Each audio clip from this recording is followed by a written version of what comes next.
Today we're going to be talking about 3 strategies to help you beat employee burnout while working remotely. During the COVID pandemic, many employees have been working remotely, and we know that workers that work remotely work more hours, not fewer, and have a much more difficult time with work-life balance, and this can lead to burnout. So let's get into the episode. Welcome to the show where you get productive, get promoted, and get the corner office. My name is Ben Fanning. Make sure you subscribe to my show below where you will get updated every week when a new episode comes out.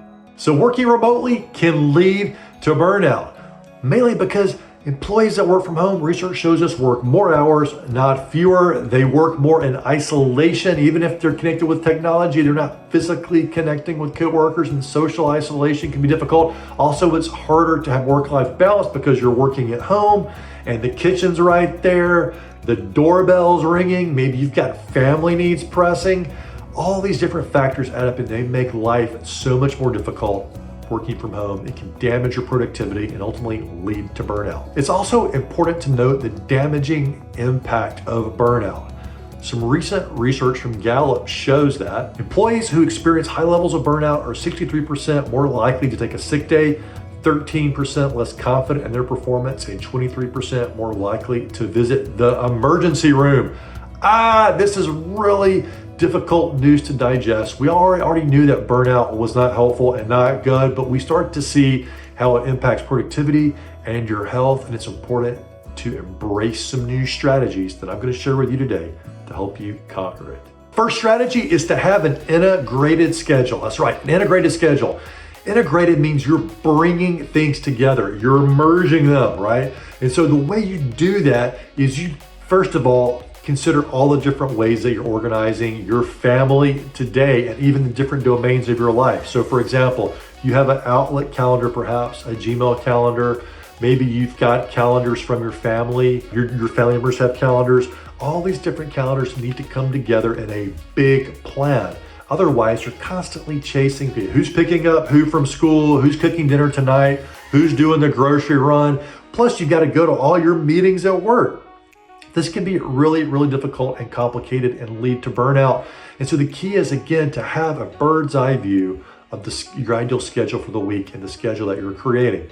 And one of the best ways to do that is to go super old school, okay, and have a calendar on the refrigerator. That's right, with big boxes, and put in each box which family members are responsible for each your activity. So before you get to that calendar, though, list out the different responsibilities that have to be done. Taking out the trash, doing the laundry, all those essential skills that you've got to do. And then also make sure that you're listing out the activities you do.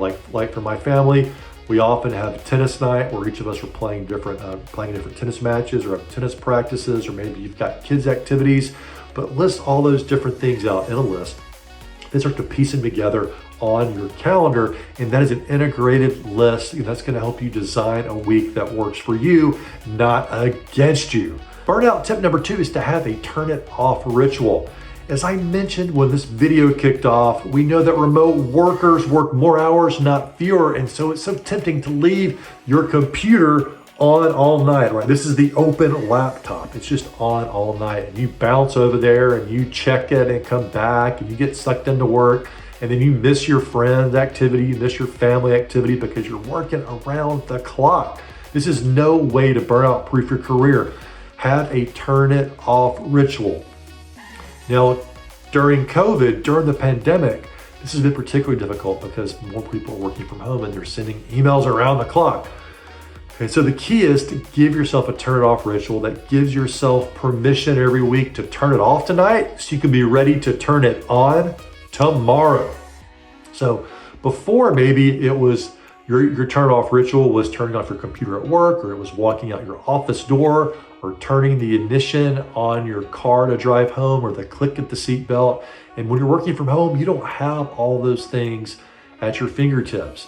And it's almost like you have too much access to work and all the activities at home. So to develop a turn off ritual, it might be lowering the screen on your computer at night. It might be turning off your desk lamp. It might be when you walk the threshold over your home office door into the rest of your house. It might be for one of my clients, it was turning on the stove, which symbolized, hey, I'm going to start cooking dinner. This is my time to unwind. I've got another client who really struggled with this for the longest period of time and was facing burnout. And what he did was he made a simple change in his routine where he has these 2 dogs. He would go outside at night, he would get a wiffle ball bat and a baseball, and he would hit the ball for his dogs to go retrieve and bring the ball back over and over and over again until the dogs were too tired to go get the ball anymore. And he knew that was his time to shut things down and to go back inside for dinner and to be with his family. So that is a turn off ritual. Again, it helps you turn it off tonight so you can be ready to turn it on tomorrow. The third burnout tip may be a surprise to you, but it is so essential, and it is practice having fun on the job.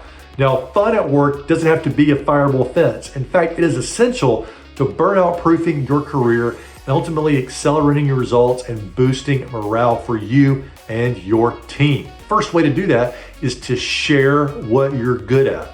That's right, people are having fun at work when they're sharing the things that are naturally good at.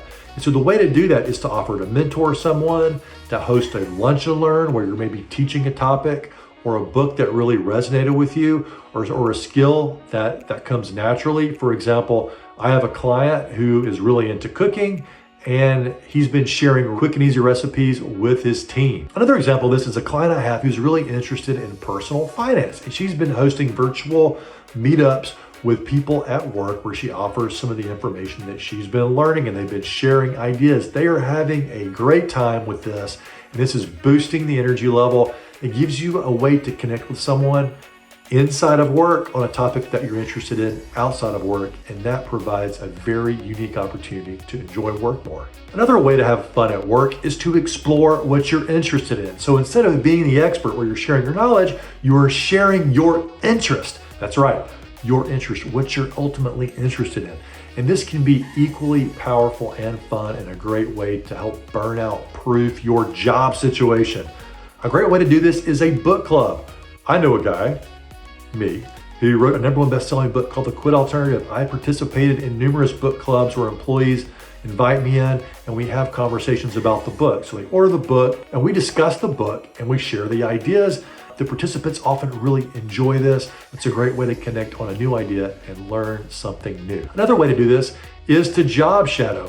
If you have an interest area in your organization, but that's not part of your day-to-day, ask about job shadowing for a day. So high school students do this a lot. College students do this where they go job shadow. Well, why can't we do that more at work? If you've got an interest area, maybe you're interested in finance or HR or communications or whatever it happens to be, or maybe it's working in a different location and you're interested in what they're doing, I'll ask if you can job shadow with them for a half a day and learn what they're doing. And that can be a great way to learn a new skill, understand a new area, and bring some more joy, happiness, and positive momentum to your workday. So to quickly recap how to beat employee burnout while working remotely, number 1, create an integrated schedule where you're bringing together the different schedules and perspectives and responsibilities of your friends, family, and work into a way that works for you. Number 2, adopt a turn it off ritual where you're giving yourself a reason to shut down at the end of the day and make that part of your routine so you can turn it off today and be ready to turn it on tomorrow. Number 3, simply have more fun on the job by sharing what you're good at or what you're interested in. Now, if you're interested in more strategies to beat employee burnout, make sure that you subscribe to the channel, and then don't forget, watch the next video. Take a few minutes to do that to get some more strategies to apply to your workday and accelerate your career.